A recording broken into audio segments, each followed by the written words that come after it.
आगे बढ़ते हैं। आपको बताएं, आम इंतखाबात के लिए कागजात नामजदगी की जांच पड़ताल शुरू हो गई। कागजात की जांच पड़ताल 30 दिसंबर तक जारी रहेगी। कागजात नामजदगी मंजूर या मुस्तरद किए जाने के खिलाफ अपीलें 3 जनवरी तक दायर की जा सकेंगी।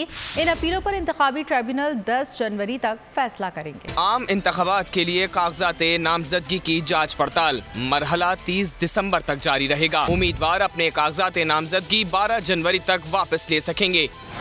उम्मीदवारों को इंतखाबी निशान 13 जनवरी को अलॉट किए जाएंगे। कागजात नामजदगी पर एतराज़ात सुनने के लिए ट्रिब्यूनल भी तश्कील दे दिए गए। नोटिफिकेशन के मुताबिक पेशावर हाई कोर्ट के 5 जजेस बतौर ट्रिब्यूनल जज एतराज़ात सुनेंगे। लाहौर हाई कोर्ट के 9 जजेस बतौर ट्रिब्यूनल जज कागजात नामजदगी पर एतराज़ात की समाअत करेंगे। इस्लामाबाद हाई कोर्ट के 2 जज और बलूचिस्तान हाई कोर्ट के 2 जज बतौर ट्रिब्यूनल जज एतराज़ात पर समाअत करेंगे, जबकि सिंध हाई कोर्ट के 6 जजेस कागजात नामजदगी पर एतराज़ात की समाअत करेंगे। सब्सक्राइब करें और बेल दबाएं ताकि कोई खबर रह न जाए।